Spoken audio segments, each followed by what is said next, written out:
All right, let's talk about something that's, well, it's just plain hard. We're going to tackle one of the toughest things in any relationship, healing a broken bond. Whether it's with a friend or someone in your family, trying to get through that emotional minefield can feel impossible.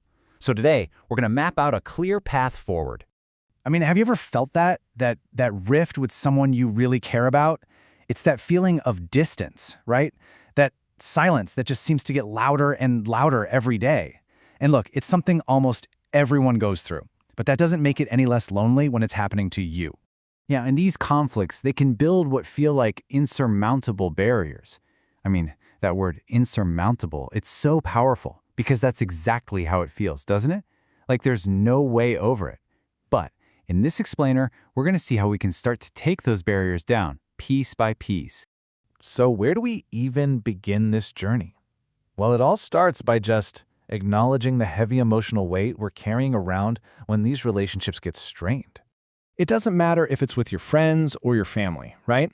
These unresolved issues, they create these toxic cycles of pain. A simple misunderstanding starts to harden into real resentment, and before you know it, these huge walls go up.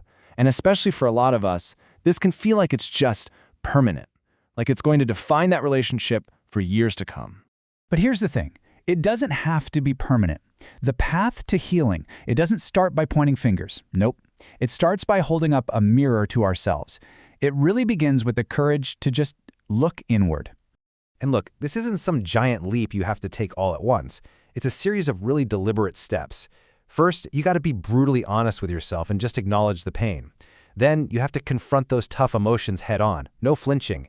And finally, and this is the hardest part for so many of us, you have to take ownership for your part in it, even if you feel like it was 99% their fault. And here's a really key insight. This whole process isn't just about fixing that one relationship.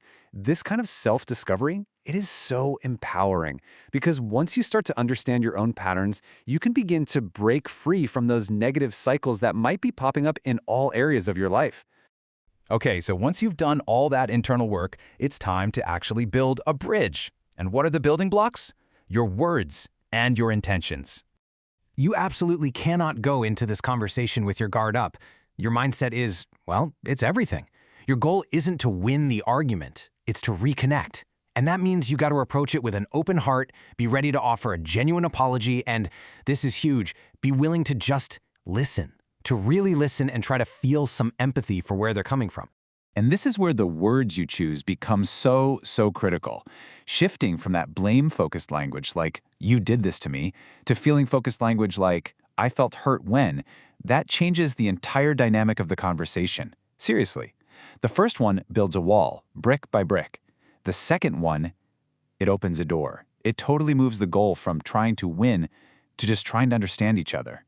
And that's exactly why a sincere apology is not a sign of weakness. It's an incredibly powerful catalyst for healing.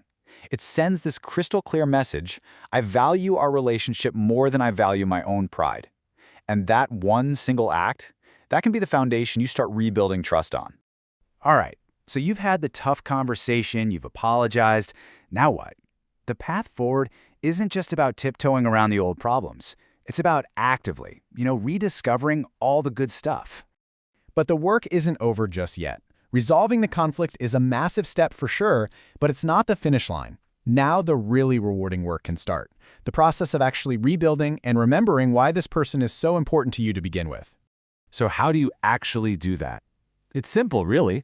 You focus on the positive. You share those old inside jokes that only you two get. You find reasons to laugh together again. You make a real effort to do things you both actually enjoy. It's these shared positive experiences, that's the glue that's going to mend the cracks and bring that joy back. So, after all this difficult emotional work, what's the big payoff? What's the reward? Well, it's huge. It's about a deep personal transformation and an even deeper connection. See, the reward for all this isn't just getting things back to normal. It's about building something that's actually stronger. A lot of times, a relationship that's been repaired is deeper than it was before it broke. And that empathy you learned, that doesn't just stay in one place. It creates this amazing positive ripple effect, improving how you connect with pretty much everyone in your life. And this brings us to one of the most misunderstood ideas in all of this: forgiveness. Let's reframe it. Think of it this way. Forgiveness isn't about letting the other person off the hook. It's about letting yourself off the hook. It's about reclaiming your own emotional freedom and making a choice to move forward without being chained to what happened in the past. So at the end of the day, this journey, it's challenging, but it's also one of the most rewarding things we can ever do. It heals our relationships, sure, but just as important, it heals us. It's a powerful reminder that human connection is absolutely worth fighting for. So as we wrap this up, I want to leave you with a question to think about.